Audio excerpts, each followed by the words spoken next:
In einem meiner Lieblingssketche des Komikerduos Mitchell & Webb diskutieren zwei Wehrmachtssoldaten ihre Uniform, also wie ihre Uniformen designt sind.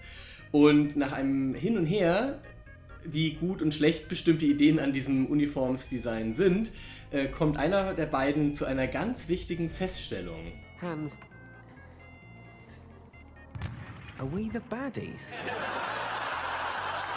Das Interessante an dieser Feststellung ist, dass sie einen metaphysischen Aspekt hat, an den viele Leute wahrscheinlich gar nicht denken, wenn sie den Sketch schauen, nämlich, dass es eine objektive böse Seite gibt.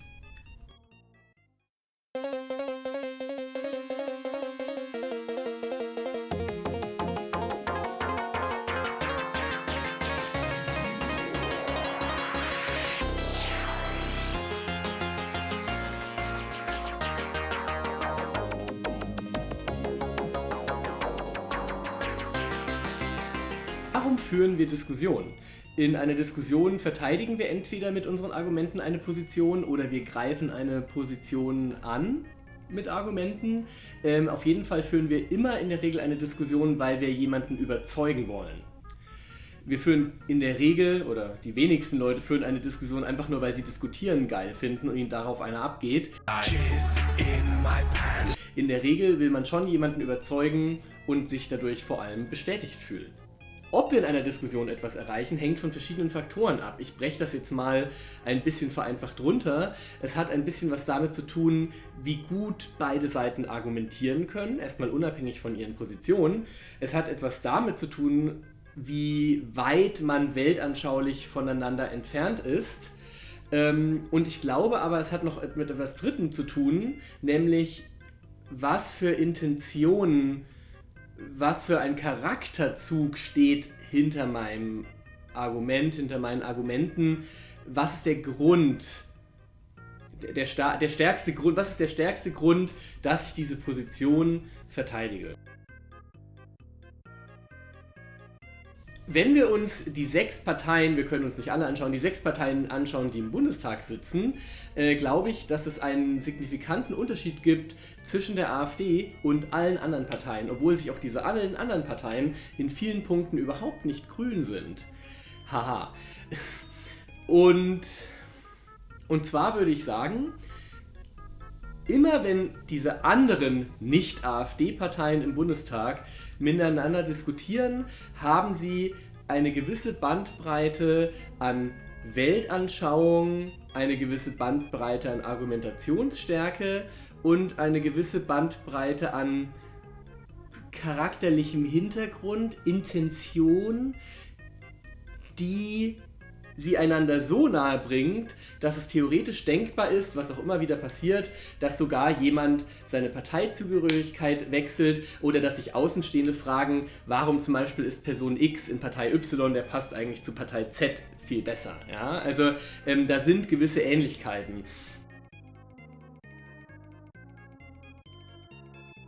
Und was mir dazu einfällt, als eine Trivia sozusagen nebenher, ich musste mal wieder an der Allensbach-Umfrage teilnehmen und mache ich gern.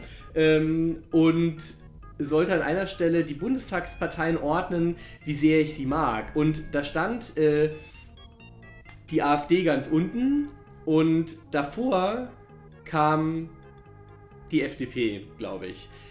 Wichtig ist, was in der Frage keine Rolle spielte, dass der Abstand zwischen wie sehr mag ich die FDP und wie sehr mag ich die AfD ein Unterschied ist zwischen der Distanz von der Erde zum Mond, von der Erde zur Sonne wahrscheinlich sogar, wenn wir ganz ehrlich sind. Und alle anderen Parteien, die über der FDP kommen, also sozusagen die restlichen 4 plus FDP plus AfD ganz unten,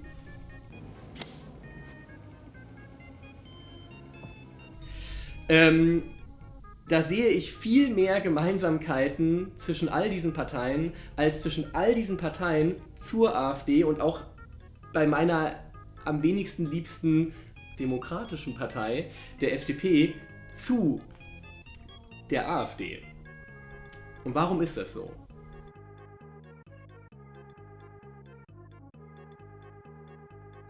Der AfDler möchte nicht, dass es der Mehrheit besser geht. Er redet sich das vielleicht ein manchmal, aber das ist die große Selbstlüge vieler Antidemokraten mit faschistischen Tendenzen, die noch vermeintlich einen Funken Menschlichkeit übrig haben.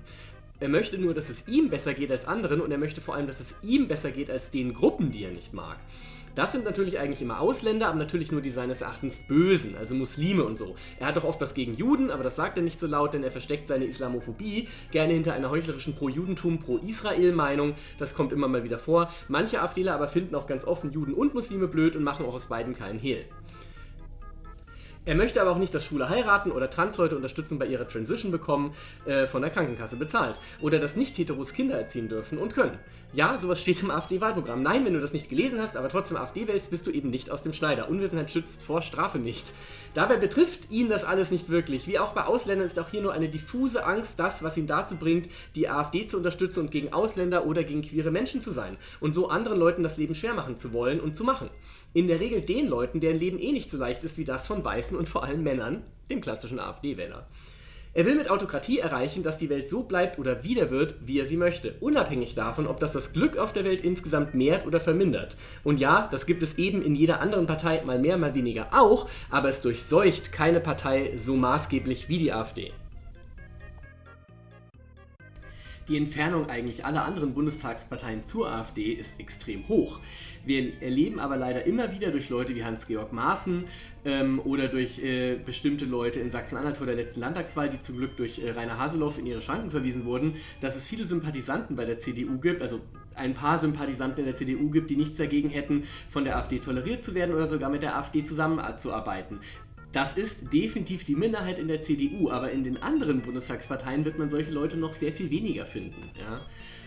Es gibt diesen berühmten Spruch von 86 von Franz Josef Strauß zum Wahlerfolg der Republikaner in Bayern, wo er gesagt hat, es darf keine Partei rechts der CSU geben. Und recht hat er.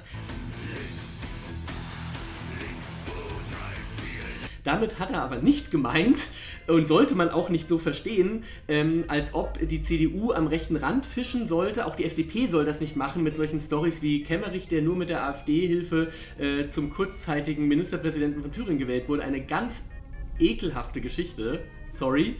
Sondern das meint, dass es rechts der CSU keine demokratische Partei auch eigentlich geben kann. Ja, und zwar nicht, weil die CSU so schlimm ist, aber das, was die CSU will, ist so konservativ, wie es, sage ich mal, sein darf oder was die Union teilweise möchte und daneben ist kein Platz in unserer Demokratie. Nicht für die AfD und auch nicht für die Republikaner oder irgendjemand anderen in dieser Art. Ja. Klar, viele Linke tun gerne so, als wäre jede bürgerliche Partei wie die FDP und die CDU und dann eben auch die AfD im Endeffekt alles der gleiche Scheiß und das tut mir leid, aber das ist einfach Unsinn, ja, also Have you tried kill all the poor? Es gibt so viele Liberale, denen das Liberale wirklich eine Herzensangelegenheit ist. Es gibt Konservative, die im Herzen davon überzeugt sind, dass das der richtige Weg ist, wie wir alle glücklich werden. Ich sehe das ein bisschen anders, sowohl bei der FDP als auch bei der CDU. Aber das sind Leute, die glauben das wirklich und die wollen das Richtige. Die AfD will das nicht. Die AfD ist eine Partei der Niedertracht. Ja? Und genauso muss aber auch aufhören, dass dann eben Leute wie Paul Ziemiak da in Sachsen sagen, ja, wir sind total gegen die AfD, aber wir sind auch total gegen die Linke. Das sind auch nicht die gleichen Parteien. Die mögen zwar beide Putin, ja, aber damit hört es auch schon auf. Und es ist unmöglich, die Linke, auch wenn ich kein Fan von der Linken bin, mit der AfD gleichzusetzen. Das ist nicht das Gleiche und Hufeisentheorien sind Unsinn. What the fuck?